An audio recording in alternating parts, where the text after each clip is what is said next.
আসসালামু আলাইকুম ওয়া রাহমাতুল্লাহি ওয়া বারাকাতুহু। সম্মানিত দর্শক ও শ্রোতা মণ্ডলী, আমি ফজলুল হক হাতিমি জান্নাতের দিকে চ্যানেলের পক্ষ থেকে আপনাদের সকলকে জানাচ্ছি আন্তরিক অভিনন্দন ও মুবারকবাদ।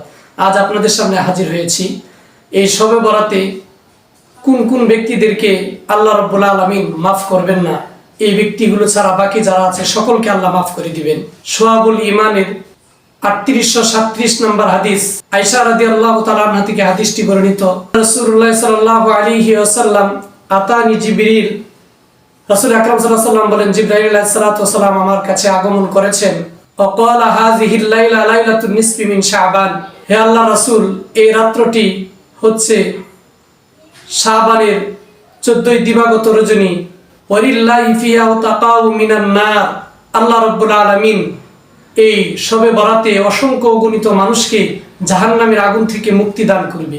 বিআদাদি শুউরি গানামি কালব, কালব গোত্রের যত বকরি আছে এবং বকরি শরীরে যত পরিমাণ পশম আছে, এই পরিমাণ মানুষকে আল্লাহ রাব্বুল আলামিন এই রাতে মাফ করে দিবে।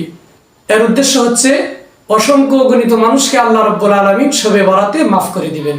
ইয়া আয়েশা লা ইয়ানজুরু ফিহা ইলা মুশরিকিন, হে আয়েশা, এই রাতের মধ্যে 6 শ্রেণীর ব্যক্তিকে আল্লাহ রাব্বুল আলামিন মাফ করবে না। তার মধ্যে 1 নম্বর হচ্ছে মুশরিক ব্যক্তি, ওয়ালা ইলা মুশাহিন, দ্বিতীয় নাম্বার হচ্ছে হিংসা বিদ্বেষ পোষণকারী ব্যক্তি, ওয়ালা ইলা কাতি রাহিমিন, 3 নাম্বার হচ্ছে যে আত্মীয়তার সম্পর্ক ছিন্ন করে, তাকে আল্লাহ রাব্বুল আলামিন মাফ করবে না।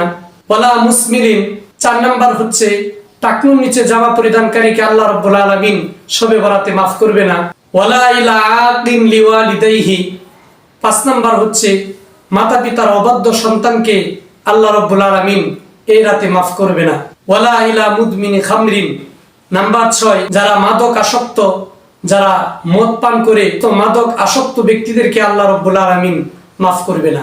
তাহলে হাদিস থেকে আমরা বুঝতে পেরেছি যে 6 শ্রেণীর ব্যক্তি আছেন, তাদেরকে আল্লাহ রাব্বুল আলামিন মাফ করবে না। এছাড়া আল্লাহ রাব্বুল আলামিন অসংখ্য অগণিত মানুষকে মাফ করে দিবেন।